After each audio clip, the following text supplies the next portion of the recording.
Iran ও ইসরায়েলের হামলা পাল্টা হামলায় মধ্যপ্রাচ্যের পরিস্থিতি যখন উত্তপ্ত, ঠিক তখনই সেই আগুনে ঘি ঢেলে দিল রাশিয়া। ভয়ঙ্কর সুপারসনিক ক্ষেপণাস্ত্র নিয়ে বন্ধু ইরানকে সহায়তায় ভূমধ্যসাগরে প্রবেশ করেছে রাশিয়ার যুদ্ধজাহাজ। কাতার ভিত্তিক সংবাদ মাধ্যম আল জাজিরা এক প্রতিবেদনে এ তথ্য নিশ্চিত করে।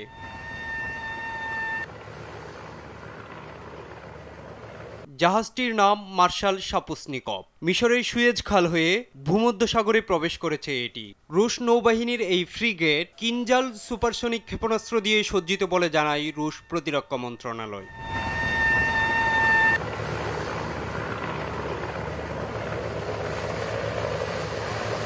তবে ইরানকে সহায়তাই নয়, বরং একটি পরিকল্পিত নৌমহড়ার অংশ হিসেবে জাহাজটি ভূমধ্যসাগরে প্রবেশ করেছে বলে জানায় Moscow. Walton air conditioner exchange অফারে স্প্লিট এসিতে 23,000 টাকা পর্যন্ত নিশ্চিত ছাড়।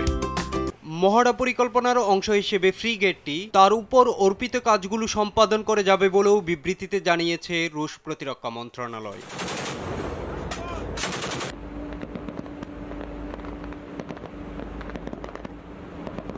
গত 1 এপ্রিল সিরিয়ার দামেস্কে ইরানি দূতাবাসে ভয়াবহ বিমান হামলা চালায় ইসরায়েল। এতে আইআরজিসির শীর্ষ 3 কমান্ডার সহ অন্তত 8 জন সামরিক কর্মকর্তা নিহত হয়। এ হামলার কঠোর প্রতিশোধের ঘোষণা দেয় তেহরান। রোববার রাতে ইসরায়েলকে লক্ষ্য করে কয়েক ডজন ক্ষেপণাস্ত্র ও 3 শতাধিক ড্রোন নিক্ষেপ করে ইরান। এমন পরিস্থিতিতে পরাশক্তি রাশিয়াকে ইরানের নিন্দা জানানোর আহ্বান জানায় তেল আবিব। তবে ইসরায়েলের এমন আবদারে কঠোর প্রতিক্রিয়া দেখায় রাশিয়া। মস্কো প্রশাসন ইরানের হামলার নিন্দা জানাতে বাধ্য নয় বলেও মন্তব্য করেন রুশ পররাষ্ট্র মন্ত্রণালয়ের মুখপাত্র মারিয়া জাখারোভা। পাশাপাশি মস্কোর এমন ইসরায়েল বিরোধী আচরণের ব্যাখ্যাও দেন রুশ মুখপাত্র।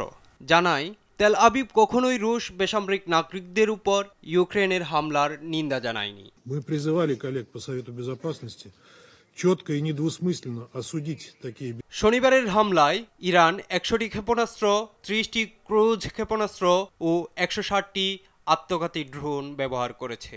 তবে ইসরায়েলি সামরিক বাহিনীর দাবি, ইরানের ছোড়া অধিকাংশ ড্রোন ও ক্ষেপণাস্ত্র ইসরায়েলের আকাশসীমার বাইরেই ভূপাতিত করা হয়েছে।